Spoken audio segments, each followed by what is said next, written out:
For the backhand rip, I strongly recommend everyone must learn it because during backhand rallies, I believe many players feel that I didn't even use much power. So why did the ball still go out? A lot of players have this question.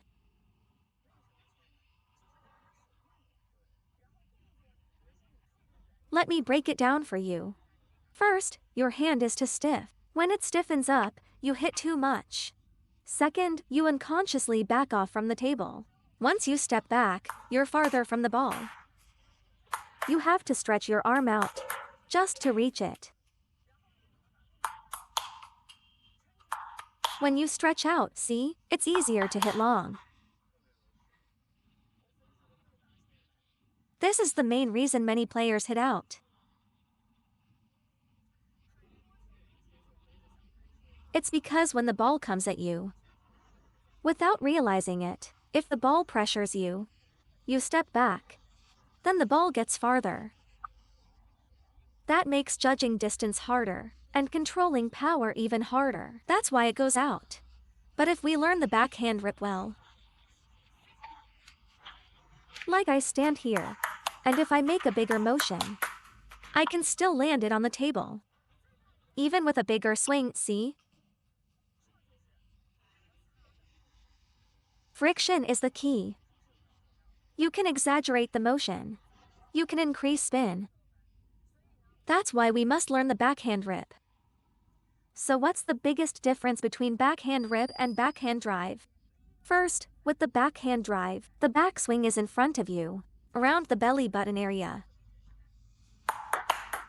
with a relatively small motion structure, mainly using the forearm.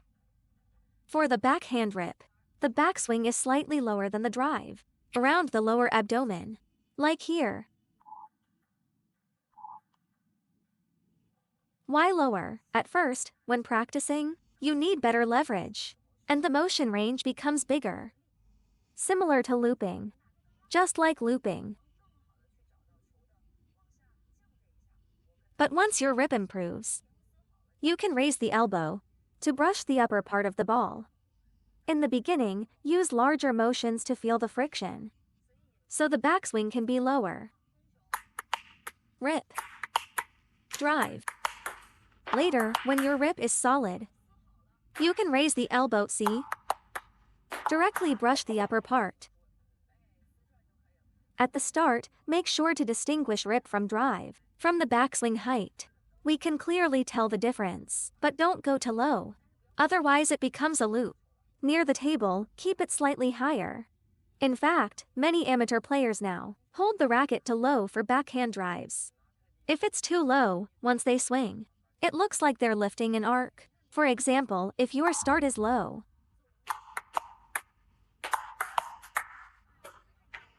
actually, if you keep your hand higher,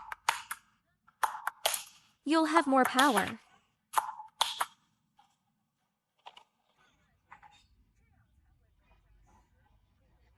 So the drive should pull back,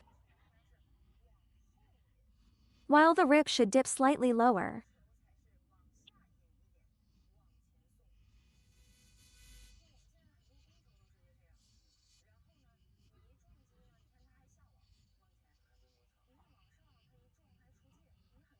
For example, if the opponent serves a side spin topspin, why does it go out? Because the backswing is too low. If your hand doesn't drop too much, but instead pulls back,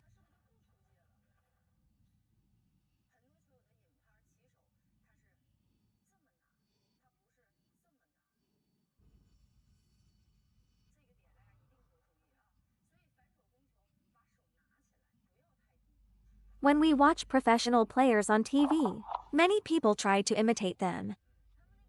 What they do is a backhand rip, not a backhand drive. It has friction. So you see, drive vs. rip.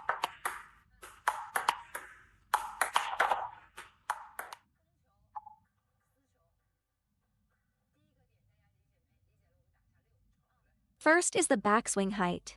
Second, the most crucial part is friction.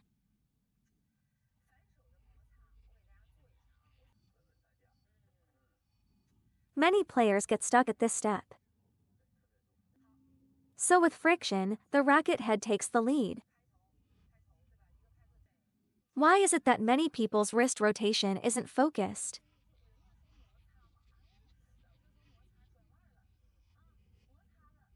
Why can't you generate fast and concentrated friction like others? Because you're using your upper arm or forearm. That's wrist. That's fingers. Let me show you. This is a simplified version of the backhand flip. Make it longer. Yes, longer. Since we're talking about friction, let's mention the backhand topspin against backspin. Why do so many players struggle with it? Because they don't rotate like this. They rotate like this. See? Look at their arm. They lift their arm.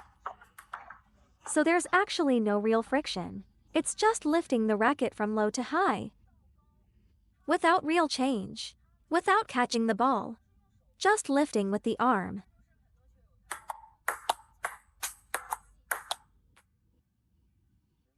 That's unstable. It'll go into the net if you brush wrong. And go long if you don't brush. But with proper friction, you can solve this. So the key point is, the spin isn't created by your upper arm. Not by your forearm either.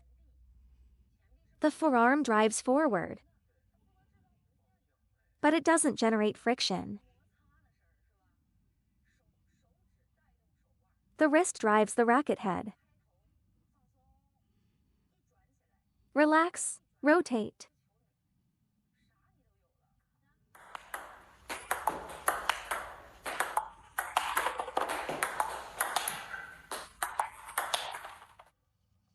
Then there's friction. Then you have everything. The same applies to the backhand rip. Look at the wrist. Add a bit of forearm.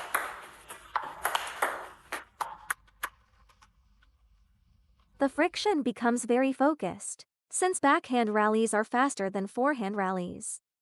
And the contact point comes earlier, we must use minimal movements to create effective friction. That's why fingers and wrist are the most effective. When practicing, don't rush to hit hard. First, do this. Brush first. Brush it.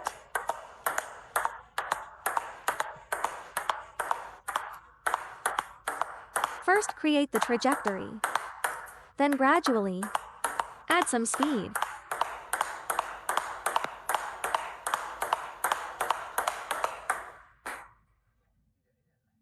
Don't be stiff. Don't hit hard from the start. Otherwise you'll miss the friction. One is the main player. One is the partner. The partner blocks mainly. Then you rotate.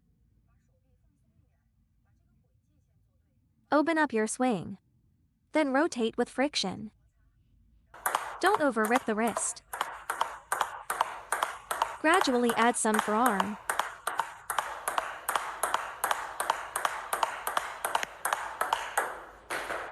Practice as I said. Start slow, start light. Using the wrist doesn't mean snapping the wrist. Then gradually grip tighter, add power. So when to relax, and when to tighten. You must slowly feel it out. At the beginning, focus on feel, not power.